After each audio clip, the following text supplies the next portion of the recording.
on the IHME model, which is now showing 134,000 deaths by August, doubling its previous prediction. Are you concerned that that's happening because some of these states are relaxing guidelines? No, I'm not, because that assumes no mitigation.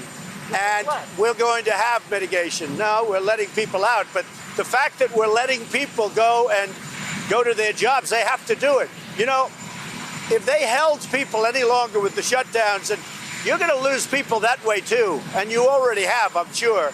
But between drug abuse and, I mean, they say suicide, a lot of different things. There's no win, just so you know, there's no great win one way or the other. But I'll tell you where there is a win. We're going to build a country. I did it once.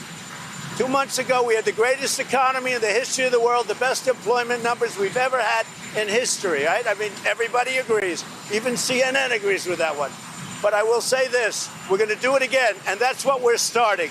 And I view these last couple of days as the beginning. We're going to build the greatest economy in the world again, and it's going to happen pretty fast.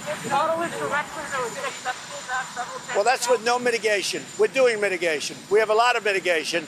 The fact that they're out, they're mitigating, they're social distancing, they all know that. They're washing their hands a lot. But we have to get our country open. We have to open our country. So you have all reports. Look, models have been very inaccurate. I've seen models that are very inaccurate. But you know, one model that's very important is that if we did this a different way, we would have lost more, much more than 2 million people. And we did it the right way. We did everything right. But now it's time to go back to work. Hey there, I'm Chris Hayes from MSNBC. Thanks for watching MSNBC on YouTube. If you want to keep up to date with the videos we're putting out, you can click subscribe just below me or click over on this list to see lots of other great videos.